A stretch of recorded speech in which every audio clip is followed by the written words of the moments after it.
Hello, I'm Severn Suzuki speaking for ECHO, the Environmental Children's Organization. We're a group of 12 and 13-year-olds trying to make a difference. Vanessa Setti, Morgan Geisler, Michelle Quigg, and me. We've raised all the money to come here ourselves, to come 5,000 miles to tell you adults you must change your ways. Coming up here today, I have no hidden agenda. I am fighting for my future. Losing my future is not like losing an election or a few points on the stock market. I am here to speak for all generations to come. I am here to speak on behalf of the starving children around the world whose cries go unheard. I am here to speak for the countless animals dying across this planet because they have nowhere left to go. I am afraid to go out in the sun now because of the holes in our ozone. I am afraid to breathe the air because I don't know what chemicals are in it. I used to go fishing in Vancouver, my home, with my dad, until just a few years ago we found the fish full of cancers. And now we hear of animals and plants going extinct, every day vanishing forever. In my life, I have dreamt of seeing the great herds of wild animals, jungles and rainforests full of birds and butterflies. But now I wonder if they will even exist for my children to see. Did you have to worry of these things when you were my age? All this is happening before our eyes, and yet we act as if we have all the time we want and all the solutions. I'm only a child, and I don't have all the solutions. But I want you to realize, neither do you. You don't know how to fix the holes in our ozone layer. You don't know how to bring the salmon back up a dead stream. You don't know how to bring back an animal now extinct. And you can't bring back the forest that once grew where there is now a desert. If you don't know how to fix it, please stop breaking it. Here, you may be delegates of your government, business people, organizers, reporters, or politicians, but really, your mothers and fathers, sisters and brothers, aunts and uncles, and all of you are someone's child. I'm only a child, yet I know we are all part of a family, 5 billion strong, in fact 30 million species strong. And borders and governments will never change that.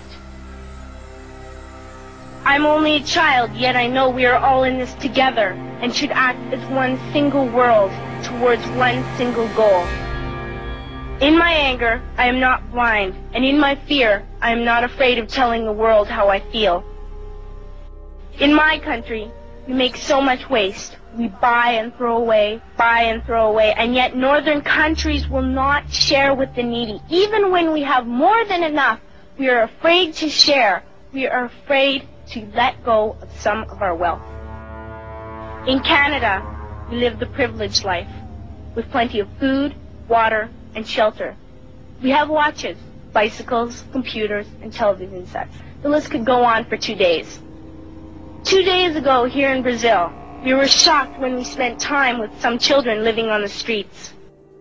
This is what one child told us. I wish I was rich. And if I were, I would give all the street children food, clothes, medicines, shelter, and love and affection. If a child on the streets who has nothing is willing to share, why are we who have everything still so greedy? I can't stop thinking that these are children my own age, that it makes a tremendous difference where you are born. That I could be one of those children living in the favelas of Rio.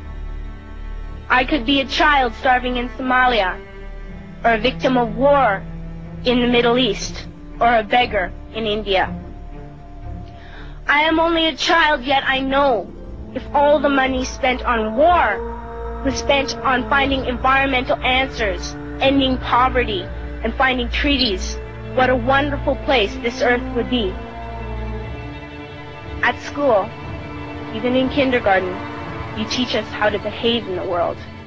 You teach us not to fight with others, to work things out, to respect others, to clean up our mess, not to hurt other creatures, to share, not be greedy. Then why do you go out and do the things you tell us not to do?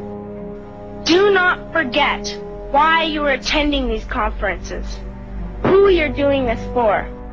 We are your own children. You are deciding what kind of a world we are growing up in. Parents should be able to comfort their children by saying, everything's going to be all right. It's not the end of the world. And we're doing the best we can. But I don't think you can say that to us anymore. Are we even on your list of priorities? My dad always says, you are what you do, not what you say.